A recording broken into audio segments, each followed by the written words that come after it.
चुनावी वर्ष नीतीश जो कुमार सोचता का है, जो वो करता है। कार्यक्रम है और आपके नीतीश अपने कुमार की सपनों का प्रगति यात्रा के आशियाना। साथ साथ राजनीतिक उथल पुथल, ये सब कुछ हम आपको लगातार बता रहे हैं। लेकिन सबसे बड़ी बात कि नीतीश कुमार सब कुछ भुला करके प्रगति यात्रा पर जितना तल्लीनता से लगातार वो घूम रहे हैं, इसके मायने अब सब कोई खोजने लगा है।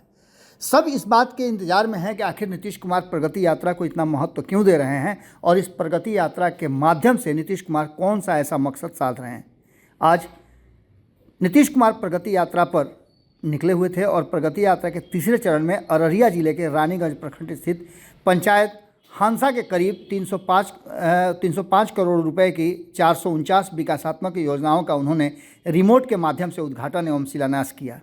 सबसे बड़ी बात यह है कि नीतीश कुमार जो इन योजनाओं का उद्घाटन और शिलान्यास कर रहे हैं, इसको लेकर के लोगों के मन में कई तरह की बातें भी आ रही हैं। एक तरफ नीतीश कुमार विकास पुरुष कहे जाते हैं, तो दूसरी तरफ नीतीश कुमार इसमें अपनी राजनीति और रणनीति कैसे साध लेते हैं, इसका भी अब लोग जोड़ घटाव लगाना शुरू कर चुके हैं। जैसे ही यात्रा की घोषणा हुई थी, वैसे ही विपक्ष ने नीतीश कुमार पर सरकारी पैसे के दुरुपयोग की बात भी कही थी। मुख्यमंत्री ने रानीगंज प्रखंड के हंसा पंचायत स्थित ग्राम बलुआ में अमृत सरोवर योजना अंतर्गत जीर्णोद्धार कराए गए बलुआ पोखर का निरीक्षण किया। इस दौरान मुख्यमंत्री ने कहा कि काफ़ी अच्छे ढंग से इस पोखर को चारों तरफ सीढ़ी के घाट का निर्माण करा दिया गया है। ये बहुत अच्छा और बहुत सुंदर लग रहा है और इसी तरह की बातें, इसी तरह की चीज़ें होती रहनी चाहिए। हम ग्राउंड जीरो में लगातार आपको नीतीश कुमार की इन योजनाओं को और प्रगति यात्रा से जोड़ रहे हैं, जिसमें नीतीश कुमार कुछ ऐसी बातें बोल देते हैं जिसको लेकर के चर्चा भी हो जाती है और विवाद भी खड़ा हो जाता है। आज भी वो सब टुकुर टुकुर ताक रहे थे और नीतीश कुमार जो करना चाह रहे थे वो करते जा रहे थे। विभिन्न विभागों के एवं जीविका दीदियों द्वारा लगाए गए स्टॉल का मुख्यमंत्री नीतीश कुमार ने अवलोकन किया। अवलोकन के क्रम में मुख्यमंत्री जीविका दीदियों से बातचीत करते हुए कहा कि आप सभी स्वयं सहायता समूहों से जुड़कर काफ़ी अच्छा काम कर रही हैं।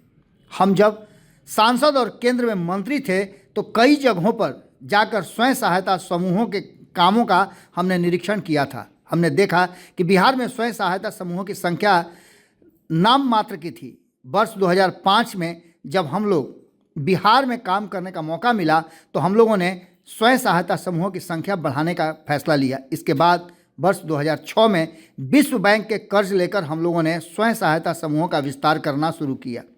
स्वयं सहायता समूह से जुड़ी महिलाओं को लेकर के, जीविका दीदी को लेकर के, उनके नाम को लेकर के, सब कुछ को लेकर नीतीश कुमार लगातार जिस तरह की प्रगति यात्रा में काम कर रहे हैं। जीविका दीदी नाम हमारा ही दिया हुआ है। उन्होंने एक बार फिर से इस बात को रिपीट किया। इससे प्रेरित होकर उस समय की केंद्र सरकार ने इसका नाम देश भर में आजीविका दिया था। जीविका दीदियाँ काफ़ी अच्छे ढंग से लोगों के साथ बेहिचक होकर के काम कर रही हैं और काफ़ी कुछ प्रगति भी देखने को मिल रहा है। उनकी आर्थिक स्थिति भी ठीक हो गई है। मुझे यह देखकर बड़ी प्रसन्नता होती है। हम लोगों ने अब शहरी क्षेत्रों में भी स्वयं सहायता समूहों का गठन कराना शुरू कर दिया है। नीतीश कुमार अपने रॉ में जो बोलते हैं तो आप जानते हैं कि वो बोलते ही चले जाते हैं। आज भी नीतीश कुमार लगातार बोल रहे थे और उनके अगल बगल खड़े लोग इस इंतजार में थे, टुकुर टुकुर ताकने के सिवा उनके पास दूसरा कोई चारा भी नहीं था। नीतीश कुमार ने 28,000 स्वयं सहायता समूहों का गठन करने की बात कही और उन्होंने कहा कि 3 लाख से अधिक जीविका दीदियां इससे जुड़ी हुई हैं। हम जहां भी जाते हैं जीविका दीदियों से ज़रूर मिलते हैं और उनकी बातों को सुनते हैं। जो ज़रूरतें होती हैं उसे पूरा भी करते हैं और सरकारी स्तर पर उसका हम विस्तार करने की और उनकी आवश्यकताओं को पूरा करने की कोशिश भी करते हैं। नीतीश कुमार अपने रॉ में लगातार इस प्रगति यात्रा के दौरान नज़र आ रहे हैं और उनकी ऊर्जा भी काफ़ी नज़र आ रही है। आपने कई बार देखा होगा कि मौसम खराब होने के चलते और भी कई परेशानियां होने के चलते आज सुबह ही हमने आपको बताया कि उनके पायलट तक इनकम्युनिकेटो हो गए हैं, उनका मोबाइल नहीं लग रहा है। उसके बावजूद भी नीतीश कुमार प्रगति यात्रा में किसी भी तरह की कोई कोताही करने और लोगों के इस में किसी तरह का विघ्न पैदा करने से काफ़ी गुस्से में आ जाते हैं और इसको हर हाल में पूरा करने का वो काम कर रहे हैं। जीविकोपार्जन योजना के अंतर्गत लाभुकों को 4,27,33,000 रुपये का सांकेतिक चेक, सतत जीविकोपार्जन योजना के अंतर्गत ई रिक्शा की चाबी, 3158 जीविका स्वयं सहायता समूह एवं 37,896 जीविका दीदियों को बैंक लिंकेज के द्वारा आर्थिक सहयोग हेतु 104,51,50,000 रुपये का सांकेतिक चेक, कृषि यंत्र बैंक की चाबी, बिहार स्टूडेंट क्रेडिट कार्ड, मुख्यमंत्री कन्या उत्थान योजना का सांकेतिक चेक अभियान बसेरा अंतर्गत सुयोग्य श्रेणी के लाभुकों को सरकारी भूमि की बंदोबस्ती का प्रमाण पत्र, बिहार राज्य प्रवासी मजदूर दुर्घटना अनुदान योजना का सांकेतिक चेक भी मुख्यमंत्री द्वारा दिया गया। इस बीच आपको बता दें कि मुख्यमंत्री नीतीश कुमार, जैसा कि हम बता भी रहे हैं कि लगातार वो अपनी बातों को रख भी रहे थे और इसका इंतजार भी लोग कर रहे थे। सिर्फ आपको बार बार बता रहे हैं कि लोग टुकुर टुकुर ताकने के अलावा और कुछ भी नहीं कर पा रहे थे। परिवहन योजना के अंतर्गत अनुदानित बस की चाबी एवं 6 लाख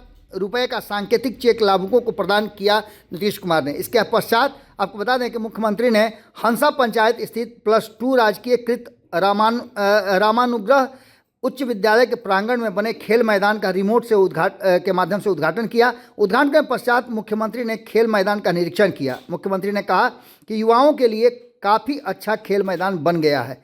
हम लोग खेल और खिलाड़ियों को बढ़ावा देने के लिए हर प्रकार के मदद करने के लिए तैयार हैं। विभिन्न खेलों के उत्कृष्ट खिलाड़ियों को सरकारी नौकरी भी दी जा रही है। स्कूल प्रांगण में खेल मैदान के बनने से अधिक विद्यार्थी खेल के प्रति प्रोत्साहित होंगे।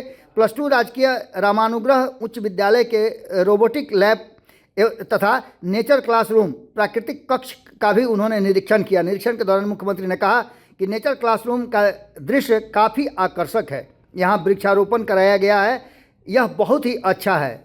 अधिकारियों के निर्देश देते हुए मुख्यमंत्री ने कहा कि स्कूली बच्चे ठीक ढंग से यहाँ घूम फिर सकें, इसके लिए यहाँ की भूमि समतल कराकर ब्लॉक लगाने की पेवर ब्लॉक लगाने की व्यवस्था सुनिश्चित करें। इसके पश्चात मुख्यमंत्री रानीगंज प्रखंड के हंसा पंचायत में नवनिर्मित हेल्थ एंड वेलनेस सेंटर भवन का रिमोट से उद्घाटन किए और अररिया जिला अंतर्गत विभिन्न विभागों के विकासात्मक योजनाओं का रिमोट के माध्यम से शिलापटों का अनावरण एवं उद्घाटन मुख्यमंत्री के द्वारा किया गया।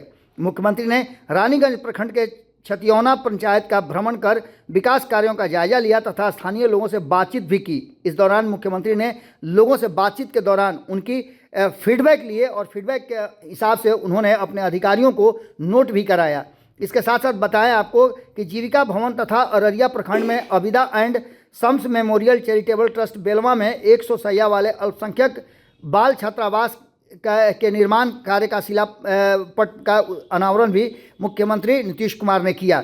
आपको बता दें कि अल्पसंख्यक समाज को लेकर के भी लगातार नीतीश कुमार को कई तरह की बातें कही जाती हैं और अल्पसंख्यक कल्याण विभाग एवं समाज कल्याण विभाग द्वारा लगाए गए स्टॉल का मुख्यमंत्री ने अवलोकन किया। इस दौरान मुख्यमंत्री ने लाभुकों को के बीच मुख्यमंत्री मुस्लिम महिला परित्यक्तता तलाकशुदा योजना का सांकेतिक चेक, मुख्यमंत्री अल्पसंख्यक विद्यार्थी योजना का सांकेतिक चेक, मुख्यमंत्री अल्पसंख्यक उद्यमी योजना का सांकेतिक चेक, मुख्यमंत्री अंतर्जातीय विवाह प्रोत्साहन अनुदान का सांकेतिक चेक, मुख्यमंत्री दिव्यांग जन सशक्तिकरण छत्र संबल योजना अंतर्गत बैटरी चलित ट्राई साइकिल की चाबी वितरित किया।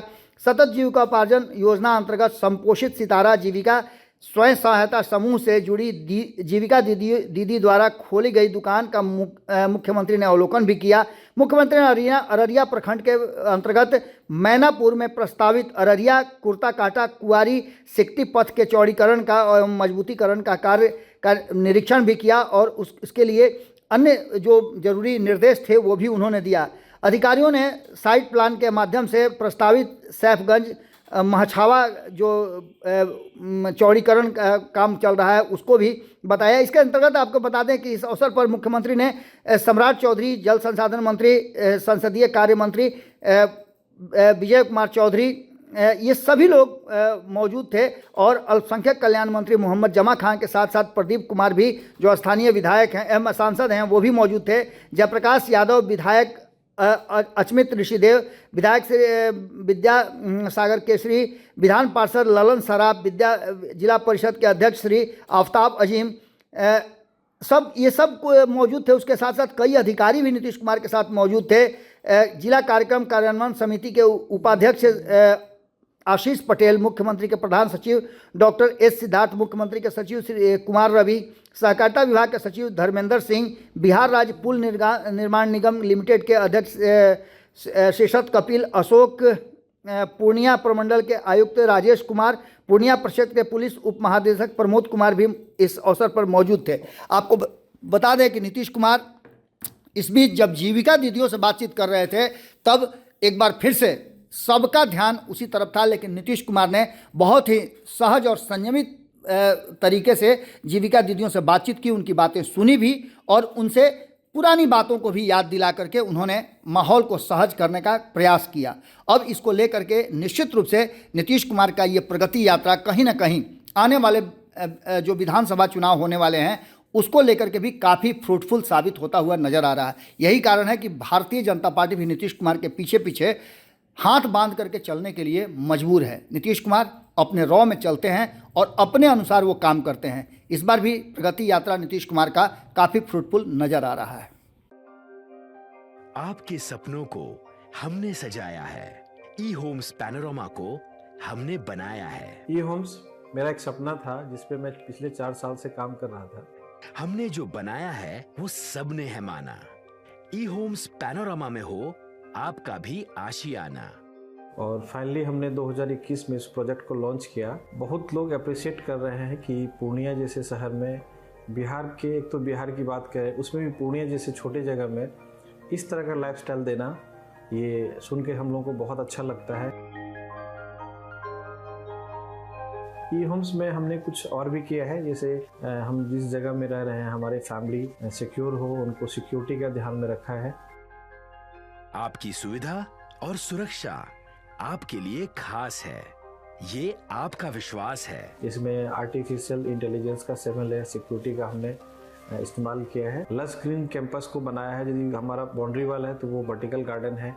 ये जितनी भी फैसिलिटी होता है एक इंटरनेशनल टाउनशिप में ई होम्स है, ये हम लोग विश्वास नहीं कर पा रहे हैं। जो भी हमारे मित्र दोस्त या जो भी हमारे बाहर के बाहर आते हैं तो हम लोगों को बहुत अच्छा सुनने को मिलता है और बहुत अच्छा क्रेडिट मिल रहा है। वो सारा हमने सिर्फ एक बिल्डिंग नहीं बनाया, हमने एक बहुत अच्छा लाइफस्टाइल दिया ई होम्स में, और मेरा एक सपना था जिसको मैं आज फुलफिल होते हुए देख पा रहा हूँ। ये आपका आवास है। ई होम्स पैनोरमा में अब आपका निवास है। E homes panorama, luxurious lifestyle redefined. Panorama group, जो सोचता है वो करता है। अगर ये वीडियो पसंद आई और वह बिहार के राजनीति और बिहारियत से सरोकार रखेनी तो सब्सक्राइब बटन दबा के चैनल के सब्सक्राइब कर ली। ओजे एगो घंटी बा, ओकरा बटन दबा देला से कुल सटीक और मारक खबर रुआ मुफ्त में मिल जाई। अगर रुआ पत्रकारिता के हमनी के नया प्रयोग में सहयोग कर चाहतानी तो ज्वाइन बटन दबा दी। पेटीएम नंबर नोट कर ली 9386816816